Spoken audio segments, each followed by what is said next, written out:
So today we're going to do another chicken dish that's easy and simple. We're going to do chicken on the grill, which is the other way we like to prepare it quite a bit.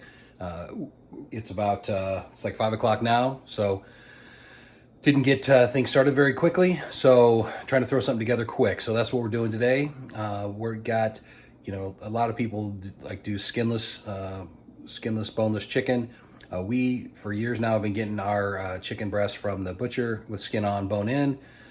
The great thing about this with respect to when you're grilling is the fat will help protect, or the skin has a little fat in, will protect the skin, or will protect the meat, and the bone will protect it from the underside. So the fat kind of crisps up, gives it flavor, also gives it moisture. You can do various things. You can marinate it if you want to. Typically what we like to do is go with the, I don't know how to do this. How do I do this? Typically what we like to do is some sort of rub. The simplest is Waltz chicken, which is my grandpa's chicken, which is basically Lowry's, and butter. And you melt butter and baste it on throughout the whole process. That gives it really good flavor. The other thing what we're doing today is we've got a Calypso rub. So it is a blend of features like citrus flavors that grow so abundantly on the islands. Orange, lemon, lime will zip up any pork dish, fish, chicken, ribs, chutney, roast, blah, blah, blah. It is from the Spice House. So I just oiled up the chicken breasts and then got them sitting on a pan. For our sides, we're going to do something very simple. Vigo black beans and rice. You're very familiar with these probably, or maybe familiar with those probably. Great value, easy to do. Just cook them straight up. So I'll show you all the steps. So we got these simmering. Let's get a light on. Got these simmering away. About you just kind of want to watch and make sure, you know, I'm going to simmer. Oops, I'm going to simmer all the water away. When you're all said and done, just stush them a couple different times. Here's our chicken breasts. I've got the grill warming, so as you can see, there's just got a nice easy rub on it. All right, so we got the grill cleaned off here. Basically on sort of like a little bit above medium. I'm gonna go direct on this side. This will be my hot zone here, and then this will be my indirect zone, or the cooler zone whenever we get around to get the meat colored. So basically you want to throw the breasts on there. We're gonna get color, we're gonna get skin crisped up, finish off indirect to 10. All right, so we're cooking pretty hot here, so you can see sort of how the everything's kind of tightened up a little bit. They kind of get a little whitish there around the edges. Sizzling on pretty good. Good color. That's what you're looking for. Sometimes it looks like it's too burnt, and with this actual rub, these will crisp up and kind of get a little kind of burny, but that's what you really want. You want a good char. That's what gives that flavor. So we're going to watch this really closely because I don't want this to these to completely burn. Now that's the yucky chicken tray. So again, in my ongoing thing about making sure we clean things, I'm going to go wash this off so we don't get raw chicken cross-contamination. All right, so I got about 5 minutes to go on the beans and rice. As you can see, a lot of the moisture has gone away. I'm gonna keep watching it. We're just simmering on the simmer thing, so I'm just gonna turn it down just a little bit more. Because you want to give up all of its moisture, but you don't want to overcook it. All right, back out to check on this. Typically when I do this, I like to turn them quite a bit, so that's not too much. Not too bad. A little bit more.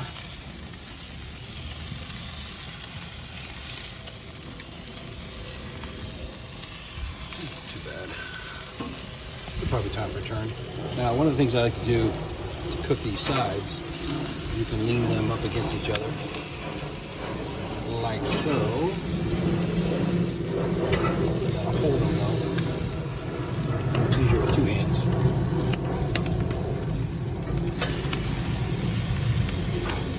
So this is where you want to match up the two breasts that are about the same size. So that'll cook those sides a little bit and get them a little crispy.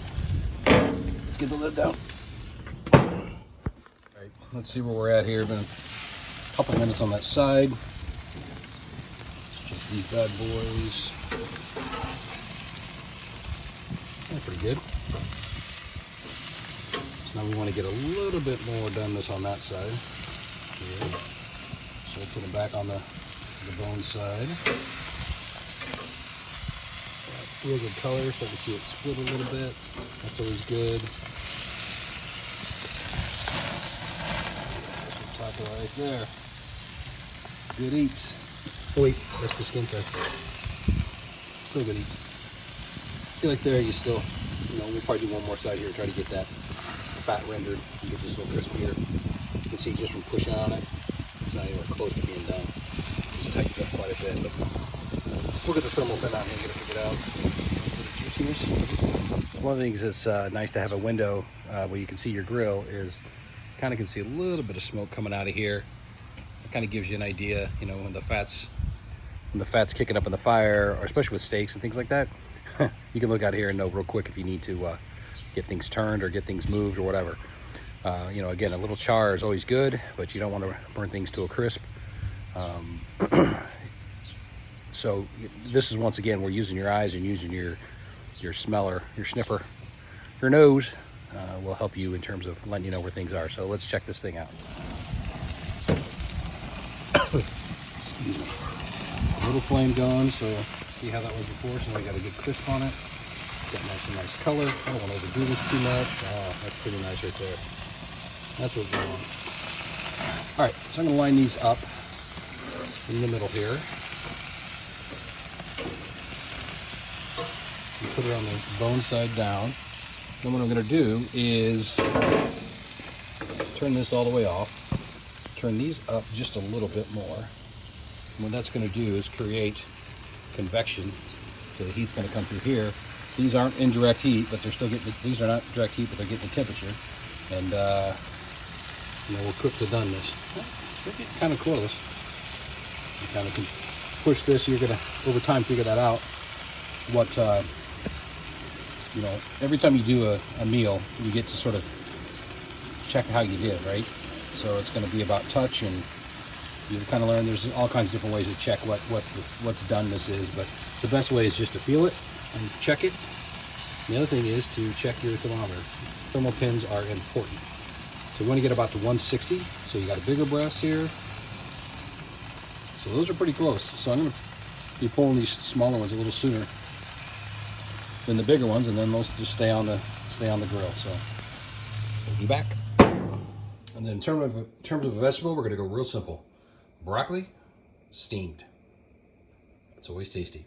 You can fancy pants it up if you want to throw some cheese sauce on it or different things like that. We've grilled the broccoli before. Sometimes a good char is nice, but nothing beats good steamed fresh broccoli.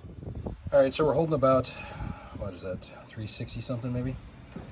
Let's see where we're at with this. Again, it takes a little while to kind of get used to how long do you leave this on indirect.